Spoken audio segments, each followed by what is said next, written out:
from 1960 to 1970, I mean, this is the heart of the beginning of the civil rights movement. And 68 was the critical change year across the country. well, it actually, you know, it started earlier than Yes. that, because the Civil Rights Act was passed in '64. But even before that, there was a growing concern about discrimination against blacks in particular.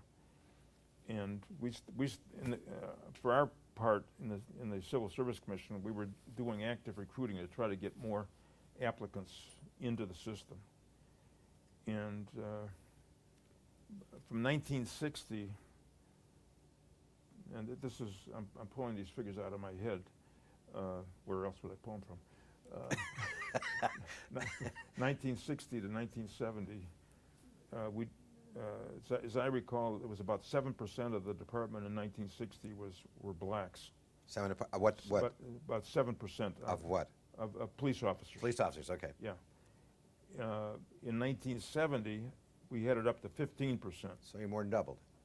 And you know, I don't think you can understand how difficult it is to get that kind of an advance in a 10-year period, because there's, you know, the turnover is very restricted, and you're adding only, you know, 300 or 400 or 500 new officers a year, and to get those figures up like that is, you know, we were pretty happy with that.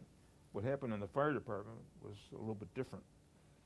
It was 4% in 1960, and in 1970 it was 3.5%. We actually lost 0.5% of blacks in the fire department in that 10-year period, and that was extremely unfortunate. Now, on that, for instance, you had, I'm sure that the mayor wanted to know how that was progressing from time to time, and what did he have to say about these things? Minorities and women?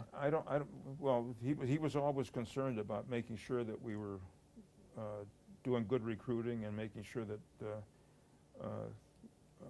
we were doing everything that we could.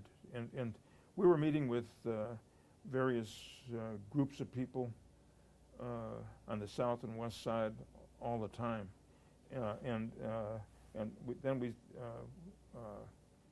I would say probably somewhere in the middle 60s, we started trying to develop relationships with Hispanic groups to try to get more Hispanics into the key departments. Was that coming down to you, or was that on your own? The yes, suggestion. Yes. Yes. It was both. We were very, as a professional organization, we were concerned about the way the figures looked, and we were also very conscious of the fact that we wanted to get the best people into the departments. Right. And the only way to get the best people in the department is make sure that it's open to everybody. You can't restrict people on the basis of something that's it has nothing to do with the job, and then think you're getting the best people, and it doesn't work that way. You got to make sure that everybody has an opportunity, but you want to make sure you're doing the best job of picking good people. People are going to be effective on the job. And the man on 5 is saying what? He was supporting that position completely, and any time this issue came up and I got called into his office and we talked about it, those are the kinds of questions that he would ask would have to do with, you know, is this being done? You're not giving them favorite treatment, or you're treating everybody the same. You're being fair to everybody.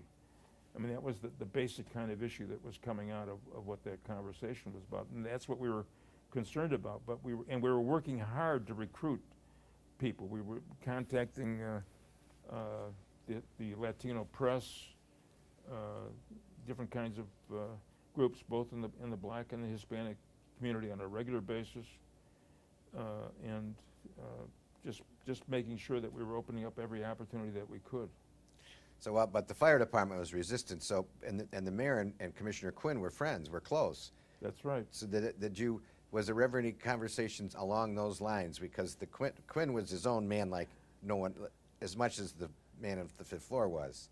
But I'm curious to know how that interaction may have worked as far as you were concerned, and the fire department. Well, there were Well, let's put it in very simple terms. There were still segregated firehouses Yes.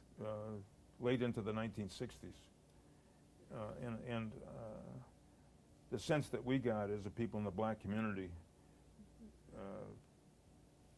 obviously knew about that, felt that it was rank discrimination, and that if you want to go into public safety, you go to the police department. You're gonna get a better shake there, and you're gonna be treated more on an equal basis with other people, as opposed to being told you could only work in a particular firehouse. Right. And then of course that obviously started to break down as some of the lawsuits started to come up about discrimination. Yes, and the test scores, and you had to deal with all of those court cases involving the different tests that were said to be prejudiced against minorities. And at that time, you had to work with not only Mayor Daley, but mayors that followed after that. Right. But when you were involved in those lawsuits, I mean, you weren't accused, but you were certainly a key person in those lawsuits. How did the conversations go with you and the mayor? I think it was pretty much as I described it. He wanted to make sure that we were doing things in the most professional manner possible, and that we weren't trying to do anything to doctor test scores in order to favor one side as opposed to another side. I can remember one conversation that I had with him. The federal government had come up with a standard, the federal government being the four major departments that were involved with these issues: the Justice Department, EEOC, the Labor Department, and the Office of Personnel Management. I guess it might have been called. They changed from a Civil Service Commission to an Office of Personnel Management in 1978. So this would have been the Civil Service Commission that was involved at the time, and they set a standard that said that if the pass rate for any group was less than 80% of the pass rate for another group, let's put it in simple terms. If the pass rate for blacks was less than 80% of the pass rate, for whites, then that would be considered would cause greater scrutiny on the part of the federal agencies, and was much more likely to involve some kind of federal action against the particular government where that happened. And I can remember going into him and showing that the pass rate in one case had exceeded the 80% rule by like 1 or 2%. I forget what the pass rate for the blacks was, like 81 or 82% of the white pass rate. And first of all, he was pleased with that, but then his questioning had to do with, was I doing anything in order to make that come out that way? And then it took me about 3 or 4 minutes to convince him that I hadn't done anything to it, but I was just giving him the figures, and he was pleased that it worked out that way. So he was. It was not always easy to deal with the federal government on these kinds of issues, because in some cases they were very much more concerned about having a confrontation than trying to solve a problem. Mm-hmm. I can remember, for example, going to a meeting in Washington with the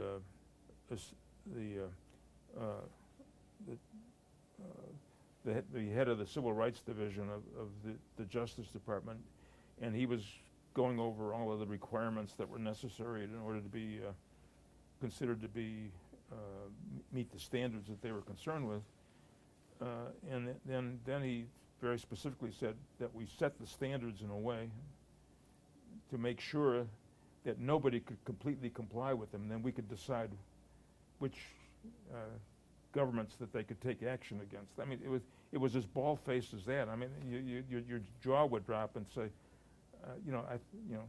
you're thinking in your head, this is supposed to be a Justice Department that's trying to come up with solutions, and they're immediately telling you they don't give a damn about solutions, but they are more concerned about who they're going to bring action against.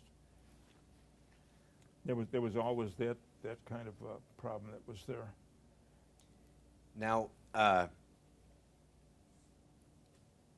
you were also involved in the first Shackman cases with the federal government. Yes. And you must have had to spend a fair amount of time with the mayor on that issue. With the mayor, but I think again more particularly with staff people in the law department, and the chief of staff, and Ray Simon and or Dave Stahl, or whoever the key people were. Certainly a lot with Dick Curry when he was the Corporation Counsel. And he came after Simon, Ray Simon. Yeah. Yeah. Dick was as I recall, was Ray Simon's deputy for a while, first deputy for a while. And then so that was who had the brunt of the Shackman degree lawsuits at that time. That entire group would have been involved, and certainly involved in the discrimination cases as well.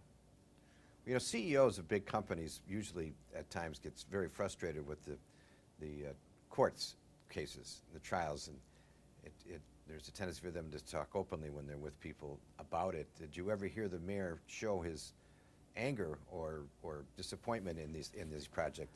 And we're trying to get a very full picture of the man, and just I'm curious. We're all curious about that particular. I don't think it was part of his. It certainly wasn't part of his usual practice in dealing with me to show anger.